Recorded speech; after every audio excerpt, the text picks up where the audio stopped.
পাকাটবাৰী বিধানসভা সমষ্টিৰ ৰাইজে হিমন্ত বিশ্ব শৰ্মাৰ নেতৃত্বত চলি থকা বিজেপি এজিপি চৰকাৰখনৰ পৰিৱৰ্তন বিচাৰে।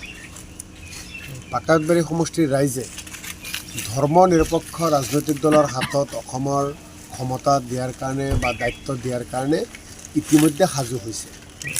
পাকাটবাৰী ৰাইজে 6 দলীয় মৰ্চাৰ বিৰোধী ঐক্য মঞ্চৰ কংগ্ৰেছৰ মনোনীত প্ৰাৰ্থী জাকিৰ হুছেইন সিকদাৰক ভোট দিয়াৰ কাৰণে ইতিমধ্যে সিদ্ধান্ত লৈছে। আছাদুদ্দিন ওৱাইচিতো অসমত আহি নিৰ্বাচনী প্ৰচাৰ আৰম্ভ কৰিছে, কি ক'ব? চাওক, অমিত শ্বাহ, নৰেন্দ্ৰ মোদী, হিমন্ত বিশ্ব শৰ্মা আৰু আছাদুদ্দিন ওৱাইচি একে দলৰে মানুহ। মানে একেটা পাকত যেনেকৈ খায়, একেটা পাকতে ৰান্ধাবাৰী হয়, থালটো বেলেগ বেলেগ।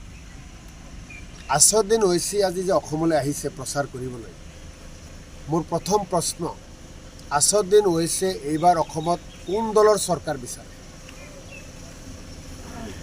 আছাদুদ্দিন ওৱাইচি আহি মুছলমানৰ ডাঙৰ ডাঙৰ কথা কৈ গৈছে, মুছলমানৰ হৈ ডাঙৰ ডাঙৰ মাত মাতি গৈছে।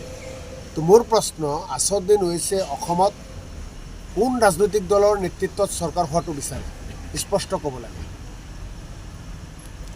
বিজেপিৰ নেতৃত্বত চৰকাৰ হোৱাটো তেওঁ বিচাৰে নে কংগ্ৰেছৰ নেতৃত্বত চৰকাৰ হোৱাটো বিচাৰে? কাৰণ UDFতো চৰকাৰ গঠন কৰিবই নোৱাৰে। আছাদুদ্দিন ওৱাইচিয়ে যে অসমলৈ আহিছে কেৱল বদৰুদ্দিন আজমল ডাঙৰীয়াৰ কথা মতে অহা নাই। মোদী, অমিত শ্বাহ, হিমন্ত বিশ্ব শৰ্মাৰ মতে আছাদুদ্দিন ওৱাইচি অসমলৈ আহিছে হিন্দু মুছলমানৰ মাজত সংঘাত লগাবলৈ, হিন্দু মুছলমানৰ মাজত ভাগ ভাগ কৰিবলৈ। এই ৰাজনীতি, এইবাৰৰ ইলেকশ্যন শান্তিপূৰ্ণভাৱে চলি আছে। ইয়াত কোনো ধৰ্মৰ নামত এতিয়ালৈকে ভাগ ভাগ কৰিব পৰা নাই হিমন্ত বিশ্ব শৰ্মা আৰু বদৰুদ্দিন আজমল। বদৰুদ্দিন আজমল ডাঙৰীয়াই যেতিয়া ভাগ ভাগ কৰিব পৰা নাই, বিজেপিৰ আৰু মোদীৰ সকলোতকৈ ডাঙৰ বন্ধু মুছলমানৰ ভিতৰত, মোদী ডাঙৰীয়াৰ মুছলমানৰ ভিতৰত সকলোতকৈ ডাঙৰ বন্ধু আছাদুদ্দিন ওৱাইচিক অসমলৈ মাতি আনি হিন্দু আৰু মুছলমানৰ মাজত সংঘাত লগাই বিজেপিয়ে তাৰ বেনিফিট ল'ব বিচাৰিছে।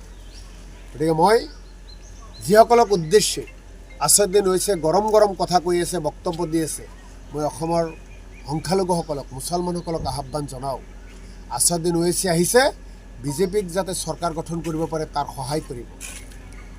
গতিকে আছাদুদ্দিন ওৱাইচিৰ কথাত কোনো ভুল নাযাব।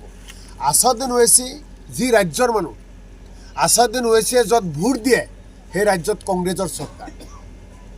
আছাদুদ্দিন ওৱাইচিৰ ৰাজ্যৰ মানুহে তেওঁৰ কথা নুশুনে, কংগ্ৰেছকে ভোট দি চৰকাৰ বনাই দিছে আৰু ইয়াত আহিছে কংগ্ৰেছৰ বিৰোধ কৰিব।